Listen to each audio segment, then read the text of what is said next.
નમસ્કાર, સત્યપ્રકાશ વિદ્યાપીઠના ઓનલાઈન અભ્યાસમાં તમારું સ્વાગત છે। આજે આપણે ધોરણ 2 હિન્દી એની અંદર પાઠ 6 એમાં કક્ષા પ્રવૃત્તિ 4 નો પ્રશ્ન જે આગળ હતો અધૂરો એ આપણે અત્યારે પૂર્ણ કરીશું। આ પહેલાના વિડિયોની અંદર મેં તમને હલંત અક્ષર કેવી રીતે જે થોડો કોકો તમે લખો છો એવી જ રીતે થોડા શબ્દને હિન્દીની અંદર હલંત શબ્દ છે કેવી રીતે લખો છો એ વર્ડ્સમાં એ આપણે શીખવાની પહેલા આમાં આપણે મેં તમને પહેલા કીધું હતું કે ખોડો કોકો જે છે એમાં નીચે લીટી હોય ખોડા કોકાની અંદર એવી જ રીતે હિન્દીમાં પણ જે વર્ડ હોય એની નીચે પણ લીટી હોય એને આપણે હલન બોલીશું। ખોડો બોલી ગુજરાતીમાં એવી જ રીતે હિન્દીમાં હલન। એના અમુક ઉદાહરણો હતા તમને આની પહેલાના વિડિયોમાં જોયા હશે, ચિત્રો સહિત જે ઉદાહરણ હતા એ સમજાવ્યા હતા। એવી જ રીતે અહીંયા આપણે તમને પ્રેક્ટિસ માટે એવા જે શબ્દો આપેલા છે એને આપણે સંયુક્ત અક્ષર અને સંયુક્ત અક્ષર કહેવાય। શું કહેવાય? સંયુક્ત અક્ષર કેવી રીતે લખી શકીએ હલન દ્વારા। एक नीचे दिए हुए वर्णों को जोड़कर शब्द बनाओ और दो बार लिखो। અહીંયા દો અહીંયા સ્પેસ આપેલી છે એની અંદર તમારે બે વખત લખવાનું છે। મેં તમને ચિત્ર દ્વારા સમજાવ્યું આમાં તમારે જો કે તમને આવડી તો ગયું જ હશે, બીજા ધોરણના બાળકો છે એટલે છતાં અહીંયા ટીચર સમજાવે એ તમારે વર્કશીટની અંદર લખવાનું છે। પેલું મ પ્લસ ક પ્લસ ખ પ્લસ ન ઇક્વલ ટુ અહીંયા જો ક છે એટલે મેં તમને હલન કોઈ તો શું લખવાનું કીધું હતું? અડધો અક્ષર લખવાનો એટલે કે અડધો વર્ણ લખવાનો છે। મ ખ ન શું આવશે? મ ખ ન।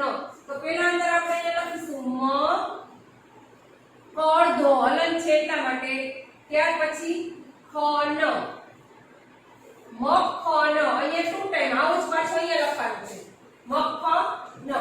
એવી જ રીતે પ ત તા પ પ્લસ ત પ્લસ તા અહીંયા ત હલન છે અડધો ત છે તો પ પ્લસ ત પ્લસ તા તો આપણે અહીંયા લખીશું પત્તા ત અડધો પત્તા ટુ ટાઈમ બે વખત અહીંયા અને અહીંયા એક વખત નીચે લખે છે સામે એવું જ તમારે અહીંયા બોક્સ આપેલું છે એની અંદર લખવાનું છે પણ લીટીને ઉપર ટચ કરીને લખવાનું છે, લીટીને નીચે બેસાડીને અક્ષર લખવાના નથી। ત્યાર પછી ગ પ્લસ વા પ્લસ દા આપેલા ચિત્રો તમે સમજ્યા જ આપેલાના વિડિયોના અંદર। હવે તમારે અહીંયા સીધું લખવાનું છે ગ પ્લસ વા પ્લસ દા ગળદો વાલા અહીંયા શું થશે? ગલન છે એટલે આપણે અડધો લેશું ગાલા શું આવશે? વાલા અને સંયુક્ત અક્ષર કહેવાય। શું કહેવાય? સંયુક્ત અક્ષર અડધો અક્ષર અને બીજો અક્ષર આખો વર્ણ જોડીને જે શબ્દ બને સંયુક્ત અક્ષર। ત્યાર પછી ઉ પ્લસ લ પ્લસ લુ અહીંયા ઉ પ્લસ હલંત લ પ્લસ લુ ઉલ્લુ શું કહેવાય એને? ઉલ્લુ લ અડધો છે ઉ પછી લ અડધો અને લુ ઉલ્લુ। ત્યાર પછી જો લ પ્લસ ટ પ્લસ ટુ જો મેં તમને સમજાવ્યું ચિત્રમાં ટ છે એટલે ટ ની નીચે હલંત જ આવશે, ટ અડધો થશે નહીં એટલે ટ અને ર માં ખાસ ધ્યાન રાખવાનું છે। આપણે અહીંયા લખીશું લટ્ટુ લ પછી ટ ટ હલંત જ લેવાનો અને ત્યાર પછી ટુ લટ્ટુ। ર અને ટ બે વર્ડ એવા છે ર ની અંદર અનુસ્વાર આવે ઉપર અને ટ ની અંદર ટ આખો કરી જેવો હલંત છે એવો જ અહીંયા દર્શાવવાનો છે। ત્યાર પછી પુ સ હલન પ્લસ ત પ્લસ ક ઇક્વલ ટુ પુસ્તક અહીંયા આપણે લખીશું પુસ્તક પુ સ અડધો ત અને ક અહીંયા હલન સ છે એટલે આપણે અડધો સ લખીશું પુસ્તક ક। ત્યાર પછી જો એ ટુ ટાઈમ લખવાનું છે બે વખત એક વખત ટીચર અહીંયા લખ્યું છે સામે પણ તમારે મેડમે જે રીતે લખ્યું છે એ રીતે લખવાનું છે। ત્યાર પછી જુઓ બી પ્લસ લ હલન પ્લસ લી શું આપેલું છે? બી પ્લસ લ હલન પ્લસ લી ઇક્વલ ટુ બિલ્લી શું આવશે? બિલ્લી। અહીંયા આપણે લખીશું બી પછી હલન છે એટલે અડધો લ અને બિલ્લી બિલ્લી।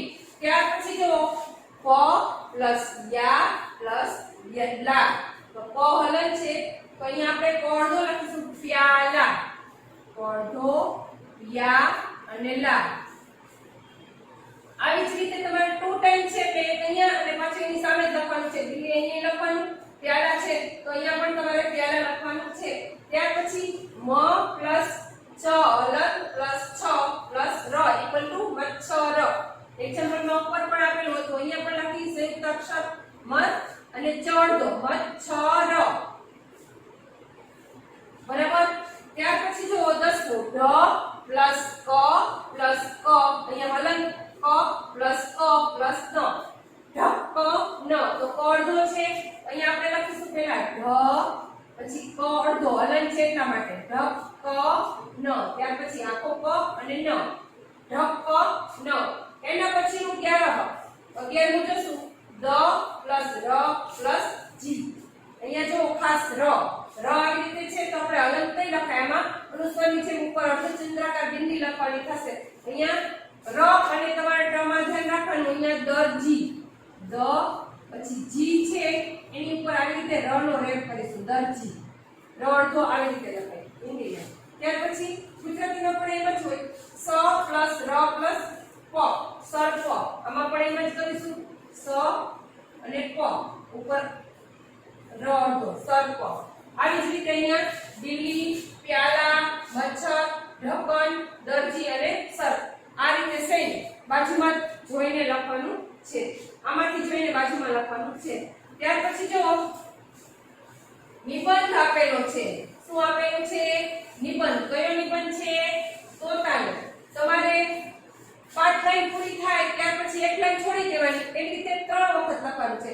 તમારી વર્કશીટની અંદર 3 વાર સમાઈ જશે, 5 5 5 15 લાઈન તો હશે જ, અને ન સમાય તો 2 ટાઈમ લખજો. તોતાનો નિબંધ છે, 5 વાક્ય લખવાના છે. કેટલા વાક્ય લખવાના છે? 5 વાક્ય. અહીંયા જુઓ, પહેલું વાક્ય હું લખું છું, તમે બધા પહેલા ધોરણમાં શીખી જ ગયા છો એટલે આવડતો જ હશે. तोता एक सुंदर पक्षी है, तोता एक सुंदर पक्षी है, तोते का रंग हरा होता है, तोता पेड़ पर रहता है, तोते की आवाज मीठी होती है और तोते को हरी मिर्च पसंद है। तोता एक सुंदर पक्षी है, तोते का रंग हरा होता है, तोते की आवाज मीठी होती है, तोते को हरी मिर्च पसंद है और तोता पेड़ पर रहता है। आप તમારે પાકો કરવાનો છે નિબંધ, અને જો તમે આડાવડી લાઈન થશે તો પણ ચાલશે, એવું જરૂરી નહીં કે 1 2 3 4 5 લાઈન છે તો ઈ પહેલી લાઈન છે તો પહેલી લાઈન આવી જોઈએ, એટલે રીડ કરવા માટે તમે લખો મોઢે એમાં, પણ આમાં જે ટીચરે 5 લાઈન લખી છે વર્કશીટમાં એ રીતે તમારે લખવાની છે. અહીંયા પહેલી લાઈન હું લખું છું, પેલું છે 5 વાક્ય આવશે, હિન્દીમાં લખવાના છે એટલે એક મૂકીને એક લાઈન લખશો તો પણ ચાલશે. 2 3 4 5 લાઈન, કેટલી લાઈન? 5 લાઈન. પછી એક લાઈન પાછી છોડી દેવાની, સેકન્ડ ટાઈમ ચાલુ કરો ને એટલે બધો કીચડો ન થાય એટલા માટે. તો પહેલી લાઈન ની અંદર આપણે લખીશું તોતા એક સુંદર પક્ષી है, તો અહીંયા લખીશું तोता एक सुंदर पक्षी है। લીટીને લટકાવીને લખવાનું છે, લીટી ઉપર બેસાડી લખવાનું નથી. તોતા એક સુંદર પક્ષી है, ફરીથી બોલું છું, તોતા એક સુંદર પક્ષી है, તોતા એક સરસ મજાનું સુંદર પક્ષી છે. ત્યાર પછી જો બીજી લાઈન ની અંદર ધીમે ધીમે લખું છું એટલે કારણ કે બીજે ક્યાંય તમારે નિબંધ નહીં હોય, તમારે આમાંથી જોઈને જ લખવાનું છે. 3 ટાઈમ લખો તો પણ ચાલશે, કારણ કે 3 ટાઈમ લખશો ને એટલે 15 લાઈન વર્કશીટ ની અંદર કદાચ હોય કે ના હોય, પણ એક લાઈન છોડીને લખજો એટલે કીચડો ન થાય, બરોબર? તોતા એક સુંદર પક્ષી, અમુક 2 લાઈન તો આપેલી જ છે એમાં. ત્યાર પછી તોતે કા રંગ હરા હોતા હે, तोता का रंग हरा होता है, तोताનો રંગ એટલે લીલો હોય છે, પોપટનો રંગ તોતા એટલે પોપટ. तोता का रंग हरा होता है, तोता का रंग हरा होता है, तोता एक सुंदर पक्षी है, तोता का रंग हरा होता है. ત્યાર પછી તોતા પેડ પર રહેતા है, तोता पेड़ पर रहता है.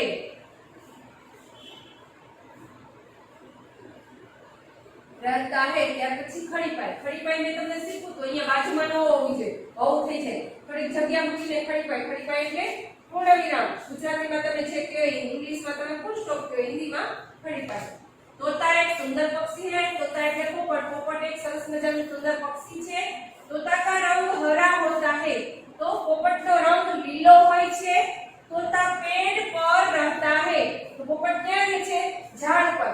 પોપટ ઝાડ પર રહે છે. ત્યાર પછી જુઓ, तोते की आवाज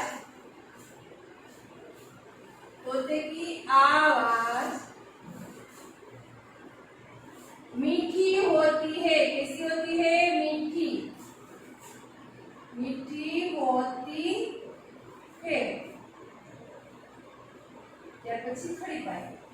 પોપટનો અવાજ મીઠો હોય છે. કેવો હોય છે? તોતે કી આવાજ મીઠી હોતી है. પોપટનો અવાજ મીઠો હોય છે. ત્યાર પછી तोते को हरी मिर्च पसंद है. तोते को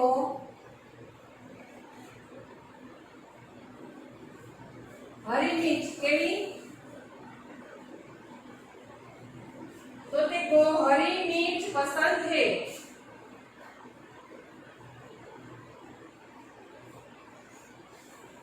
ત્યાર પછી ખડીપાઈ. પોપટને લીલા મરચા પસંદ છે. तोता एक सुंदर पक्षी है. तोता का रंग हरा होता है. तोता पेड़ पर रहता है. तोते की आवाज मीठी होती है. तोते को हरी मिर्च पसंद है. આ રીતે તમારે 5 વાક્ય છે ઈ પૂર્ણ કરવાના છે. વન ટાઈમ મે લખેલું છે. પછી તમારી વર્કશીટમાં જગ્યા છે એટલે એક લાઈન છોડી દેજો અને પછી ફરીથી લખજો. तोता एक सुंदर पक्षी है. तोते का रंग हरा होता है. तोता पेड़ पर रहता है. तोते की आवाज मीठी होती है और तोते को हरी मिर्च पसंद है. આ 5 વાક્ય છે. એ 5 વાક્ય તમારે 3 ટાઈમ સમય છે તો 3 ટાઈમ જ લખવાના છે. ના સમય તો 2 ટાઈમ તમારી વર્કશીટ જે પેજ છે એની અંદર લખવાનું છે. ત્યાર પછી જો, ત્યાર પછીનો પ્રશ્ન છે કસોટી. શું છે? કસોટી એટલે એમસીક્યુ. ત્યાર પછી આપણે જોશું એમસીક્યુ. આ તમારો પાઠ 6 એના એમસીક્યુ છે. બુંદે બરસી. એમાં निम्नलिखित विकल्पों में से सही विकल्प चुनकर बोल पूर्ण कीजिए. पहलू છે તાલી કોણ બજા રહા હે. તમે કાવ્યની અંદર સમજાવશો આ પહેલાના વિડિયોની અંદર. રીમઝીમ બુંદે બરસી હવા ચલી પુરવાઈ એ કાવ્ય છે. એની અંદરના લાસ્ટ વાક્ય હતું બચ્ચે બજા રહે હે તાલી. તો અહીંયા તાલી કોણ બજા રહે? બચ્ચે, પછી બ દીન, ક પાપા અને ડ ચાચા. તો આપણે ક શું છે? અ એની અંદર કટ કરીશું. અહીંયા બચ્ચે કોણ તાલી બજા રહે છે? તો બચ્ચે. ત્યાર પછી જો બીજું રીમઝીમ ક્યાં બરસી. પહેલું જ વાક્ય કાવ્યનું તમારે આવે છે રીમઝીમ બુંદે બુંદ બરસી અથવા તો બુંદે બરસી. તે અહીંયા તમારો આન્સર છે હવા અ, બ બુંદે, ક ભાઈ અને ડ ખાલી. રીમઝીમ બુંદે. અહીંયા બ છે એમાં આવશે બુંદ અથવા તો બુંદે બરસી. બ ની અંદર કટ કરીશું. ત્યાર પછી ત્રીજું डाली डाली खाली जग्या रही है. એમાં ઝૂમ, બજા, ભાઈ અને નાચ. તો શું આવશે? डाली डाली झूम रही है. क्या कर रही है? झूम रही है. તો અહીંયા આપણે અ છે, અ એમસીક્યુ છે એની અંદર કટ કરીશું. ત્યાર પછી જો सोंधी गंध कहां से उठ रही है? सोंधी गंध એમાં અ દફતર, બ ધરતી, ક પવન અને ડ છે હવા. सोंधी गंध कहां से उठ रही है? तो सोंधी गंध उठ रही है धरती से. कहां से? तो ब છે આપણું સેકન્ડ નંબર. એની અંદર આપણે કટ કરીશું ધરતી. ત્યાર પછી જો सोंधी गंध किसके मन को भाई? अ अपने, ब किसके, क सबके और हवा को. तो सब આપણે છેલ્લા વાક્યની અંદર જોયું તો सबके मन को भाई. તો અહીંયા આપણે એ આન્સર છે सोंधी गंध किसके मन को भाई? तो सबके मन को. तो यहाँ से क सबके मन को भाई. हवा को जिसके અને अपने મને પણ सबके मन को भाई ત્યાર પછી જો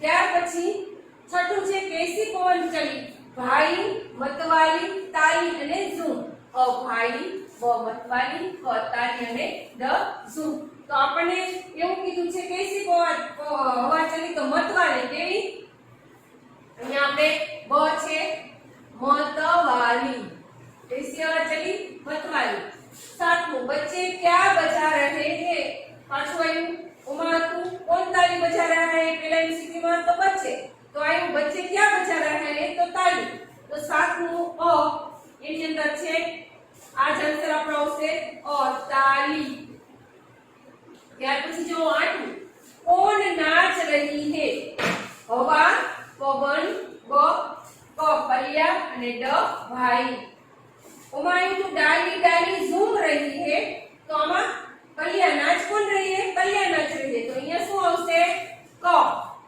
અ બ અને ક कलिया नाच रही है कौन नाच रही है कलिया तो કોની અંદર આપણે ઘટ કરીશું ત્યાર પછી નવું कैसी हवा चली પૂર્વાઈ ધરતી ક झूम અને ડ ભાઈ એમાં कैसी हवा चली तो पूर्वाई हवा चली कैसी चली पूर्वाई तो અહીંયા અ ઉપર આપણે ઘટ કરીશું कैसी हवा चली पूर्वाई ત્યાર પછી सोंधी गंध सबके मन को भाई लास्ट છે તમારું છે 10મું એની અંદર અ ભાઈ બ પવન ક ડી અને ડ છે ઝૂમ તો અહીંયા આવશે શું આવશે सोंधी गंध सबके मन को भाई किसको भाई थी सबको तो અહીંયા આપણે અ ની અંદર सबके मन को भाई અ ની અંદર ઘટ કરીશું આ તમારા છઠ્ઠા પાઠના જે એમસીક્યુ હતા એ અત્યારે પૂર્ણ કર્યા આભાર બાળકો